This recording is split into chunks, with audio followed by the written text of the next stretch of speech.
Hello everyone, welcome to my new blog. আশা করি সবাই ভালো আছেন, সুস্থ আছেন। আজকে আমি আর আমার বর দুজনে মিলে বেরিয়ে পড়েছি কলকাতা যাওয়ার উদ্দেশ্যে। আমরা প্রথমে স্কুটিতে করে বাড়ি থেকে খড়গপুর স্টেশন অবধি গেছিলাম। আমাদের বাড়ি থেকে খড়গপুর স্টেশন ওই 5 থেকে 7 মিনিট মতো। ওয়েদারটা বেশ আজকে খুব ভালো ছিল। খড়গপুর স্টেশনে পৌঁছেই আমরা প্রথমে আগে স্টেশনের বাইরে চা খেয়ে নিয়েছিলাম, আর তারপরে স্টেশনের ভিতরে গিয়ে বসেছিলাম কিছুক্ষণ ট্রেনের অপেক্ষায়। আর বাইরে দেখো তখন বৃষ্টি শুরু হয়ে গেছে। স্টেশনে গিয়ে আমরা ওই 15 মিনিট মতো বসেছিলাম, আর তারপরেই আমাদের ট্রেন চলে এসেছিল। হাওড়া স্টেশন পৌঁছতে আমাদের ওই প্রায় 2 ঘন্টা নয়, ওই 1 ঘন্টা 45 মিনিট মতো সময় লেগেছিল। আর তারপরে আমরা যখন হাওড়া স্টেশন পৌঁছই তখনও হালকা হালকা বৃষ্টি হচ্ছিল বাইরে। আর এই যে এটা দেখো 22 নম্বর প্ল্যাটফর্ম।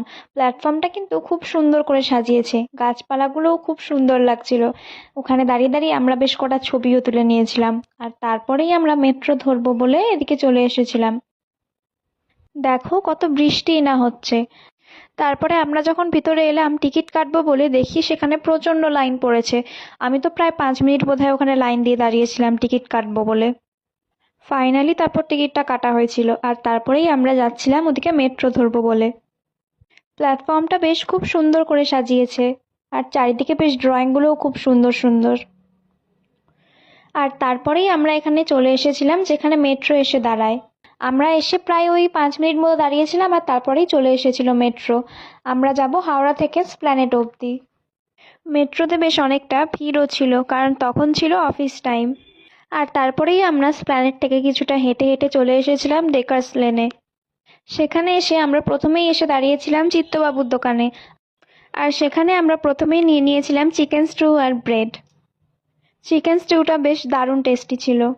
আর তারপরেই নিয়েছিলাম একটা ফিশ কবিরাজি, সেটাও বেশ সুন্দর ছিল। আর তারপরেই আমরা এদিকে চলে এসেছিলাম জয়মাতারা হোটেলে।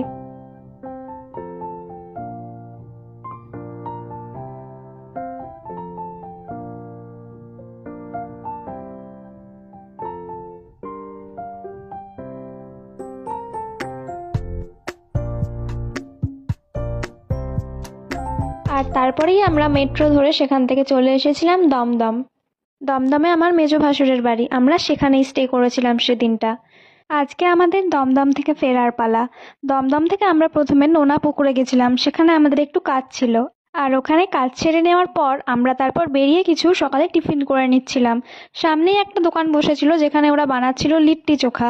লিট্টি চোখাটা একটু অন্য রকমের ছিল, কিন্তু খেতে খুব সুন্দর ছিল। আর এদিকে আমি নিয়েছিলাম ছাতুর শরবত, আর তারপরে আমরা একটু বেলের শরবতও খেয়ে নিয়েছিলাম।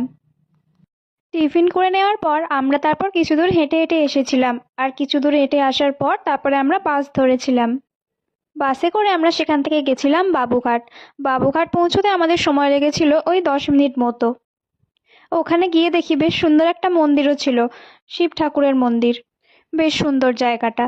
তারপরে আমরা সেখানে গিয়ে লঞ্চের জন্য টিকিট কেটেছিলাম। টিকিট কাটার পর আমরা ওই অপেক্ষা করেছিলাম ওই 10-15 মিনিট মতো, তারপরেই যেদিকে চলে এসেছিল আমাদের লঞ্চ। গঙ্গার পাড়টায় বসে থাকতে বেশ খুব সুন্দর লাগছিল।